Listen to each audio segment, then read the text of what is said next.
Good morning.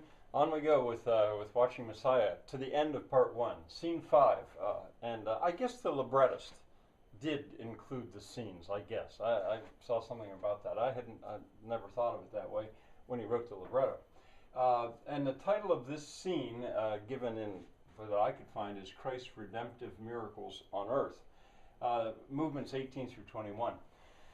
Well, it'll start with an aria or an air for the soprano. I call that kind of a soprano a coloratura. I'm not sure if I'm accurate in saying that, but a coloratura is a soprano who is particularly able to be agile and go quickly and leap around, and it usually has a sort of a light voice, not a booming. Like there's, what's the other? There's Wagnerian sopranos that are loud, huge voices. I think of her as a coloratura. Really good. I wanted to mention the word continuo. The organ is playing a continuo. It's back there, just sort of supplying harmony. It's not like what would be written in a score like this, where the piano's having to try to do everything the instruments are doing. And and I was checking up on that, and I came across that word figured bass. I wouldn't be surprised if many of you don't know what that is. A continuo part, incidentally, is much easier to play usually than a orchestra. What do they call it? I can't think what they call it. Reduction. When you take the orchestra part and reduce it into a piano part. A figured bass. When I was in college, I thought, you got to be kidding me. In the Baroque time, a lot of times there would be a bass line with just a couple numbers over it here and there, a 6 over a 4, or 3 over a 2, or a 5 over the figured bass. And from that number, you were supposed to supply the harmony out of your head, because you would know harmony so well. All it gave was the bass, called a figured bass. And boy, when I was studying music at Harvard, I thought, I just was really surprised. But when people get good at it, and that's the way they were in the Baroque era, they just played right along. It gave them more freedom, I suppose, to do what they wanted, because they were shown, well, here's the chord, do what you want. Then comes a recitative for the alto, a short one. We start back in the Old Testament, Zechariah, and then Isaiah, again in the Old Testament, but then Matthew. And after her short recitative, we go into this aria for alto and soprano, and he shall feed his flock like a shepherd. It's in 12/8, once again, that's sort of the best of all worlds, 12/8, because you've got 3, but you've also got 4.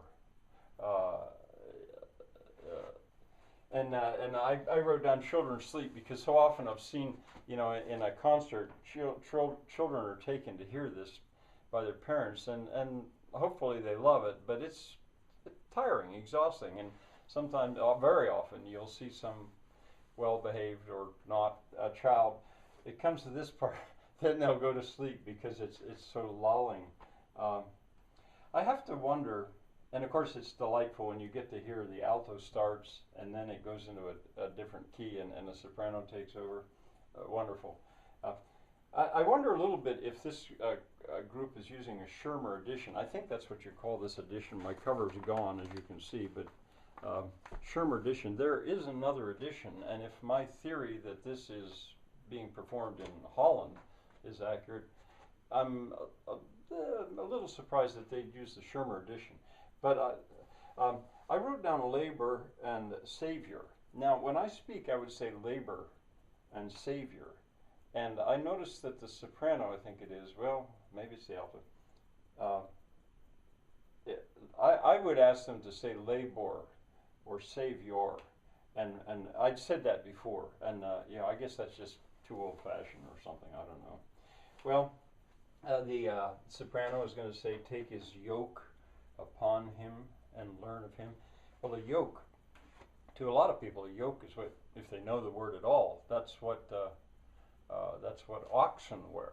But humans wear yokes too. I've got one down in a barn. They're really nice when you've got a heavy load. If you have a yoke over your shoulders, you can carry it. That's what a yoke is. I probably should have brought it up to show you.